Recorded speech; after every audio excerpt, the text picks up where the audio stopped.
안녕하십니까, 성도 여러분. 최성수 목사의 말씀 묵상 시간입니다. 온전한 예배를 위해 캄보디아 바탄방 신학교에서 제공합니다. 오늘 본문은 갈라디아서 3장 1절로 29절까지의 말씀이고요. 이신칭의에 대한 몇 가지 증거들, 이 제목으로 말씀을 묵상하겠습니다. 그리스도의 복음과 의롭게 되는 일과 관련해서 강한 확신을 표현한 바울은 오늘 묵상 본문에서 갈라디아 교인들에게 믿음으로 의롭다고 칭함을 받는다는 사실에 대한 몇 가지 증거들을 제시합니다. 첫째, 성령을 받았다는 사실입니다. 이 말은 하나님은 성령을 오직 하나님과의 관계 안에 있는 사람에게만 보내주신다는 뜻이기도 합니다. 하나님이 성령을 보내주시는 건 오직 예수 그리스도를 믿는 자에게만 해당하는 일인데요. 성령을 보내주심으로 하나님은 예수 그리스도를 믿음으로써 형성된 관계가 올바름을 인정해 주셨다는 거죠. 예수 그리스도를 믿고 성령까지 받은 사람들이 다시 율법을 지킴으로써 하나님과의 관계 안으로 들어가려는 걸 두고 바울은 어리석은 일이라 말했고요. 또 성령으로 시작하였다가 이제는 육체로 마치겠느냐 하며 거의 한탄하듯 말합니다. 답답하고 또 충격적이라는 거죠. 둘째, 아브라함의 의가 인정된 건 율법 행위로 인한 것이 아니라 그가 하나님을 믿었기 때문이라고 합니다.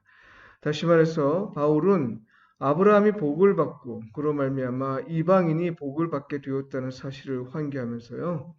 이방인으로서 예수 그리스도를 믿는 자는 아브라함과 함께 복을 받는다고 합니다. 이는 곧 율법의 행위가 아니라 그리스도를 믿음으로 복을 받는다는 것, 곧 하나님과의 관계 안으로 받아들여진다는 거죠. 셋째, 하나님 앞에서 율법으로 의롭게 될 사람은 아무도 없기 때문이라는 겁니다.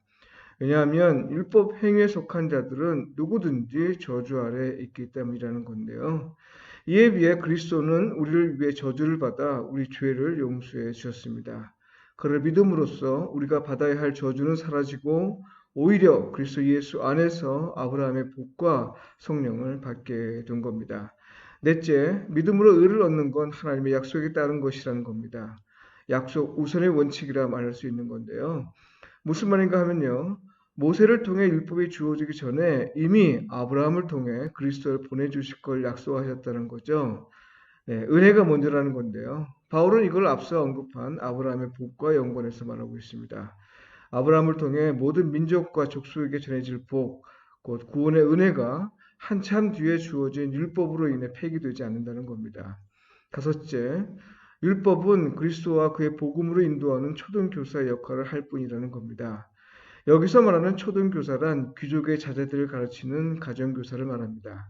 가정교사는 아이가 성인이 될 때까지 교육을 책임지는데요. 대체로 포로로 끌려온 사람들 가운데 귀족 신분인 노예가 맡았습니다.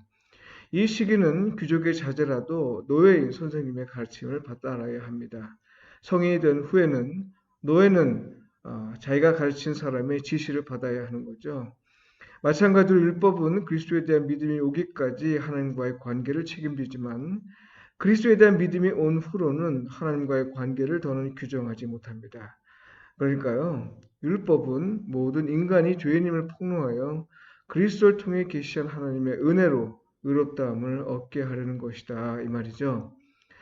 마지막 여섯째, 바울은 우리가 다 믿음으로 말미암아 그리스도 예수 안에서 하나님의 아들이 되었음을 선포하면서 그 근거를 유대인이나 이방인이나 세례를 받음으로써 그리스도와 연합하게 되었다는 사실을 제시합니다. 결국 바울은 믿고 세례를 받아 그리스도의 것이 된 사람은 설령 그가 이방인이라도 아브라함의 자손이요 약속대로 유업을 이을 자라고 선언합니다. 자손이라 번역된 말은 씨로해야 구약의 전통에 부합합니다.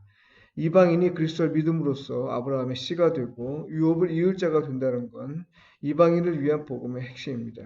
하나님 나라가 예수 그리스도를 통해 임했다는 건 이전에 없었던 것이 처음 생겼다는 게 아니라요. 하나님 나라의 백성이 아니고 또한 하나님 나라에 속하지 않은 사람에게도 예수 그리스도를 통해 그 나라가 계시되었다는 거고요. 그를 믿으면 정권을 아들에게 위임해 주신 하나님 아버지 나라의 백성이 된다는 의미입니다. 다른 말로 하면 그리스도가 통치하는 하나님 아들의 나라에 들어가 거기서 영생의 복락을 누리게 된다는 거죠. 성도 여러분, 우리는 그리스도를 믿음으로 하나님 앞에서 의롭다고 인정받습니다. 율법의 행위가 아니라 믿음으로 하나님과의 관계 안으로 받아들여진다는 건 그야말로 예수 그리스도의 십자가 공로를 통해 주어진 은혜입니다. 이것에 대해 많은 증거가 성경에 있으니 칭의 신앙에서 한치도 벗어나지 않아야 하겠습니다. 이 일에서 성령의 인도함을 받으시길 바라고요. 그리스도인으로서 서로 뜨겁게 사랑하고 서로 힘써 돕고 진심으로 서로를 세우는 삶을 통해 하나님과 이웃에게 복음에 합당하게 반응하며 사시길 축복하며 기도합니다. 어려운 시기를 많이 겪은 캄보디아 사람들은 그것이 습성으로 굳어져 복음을 실천하는데 어려움을 많이 겪는다고 합니다. 생명의 위협에 대한 트라우마가 있어 내가 죄인이라는 사실을 고백하기를 주저한다고 하고요. 내가 나를 지키지 않으면 아무도 나를 지켜주지 않는다는 생각으로 다른 사람을 위한 헌신이 한정되어 있다고 합니다. 몸으로 헌신하는 것 많아도 자기가 가진 재물로 헌신하는 데는 인색하다고 해요.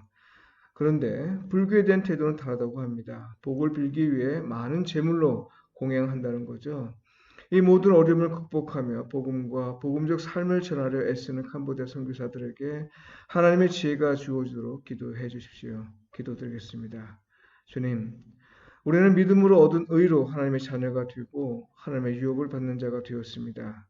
이 은혜가 헛되지 않도록 먼저는 감사와 찬양하며 하나님을 온전히 예배하게 하시고 이 은혜를 더 많은 사람이 누릴 수 있도록 복음을 전하는 자가 되게 하소서. 예수님의 이름으로 기도드립니다. 아멘.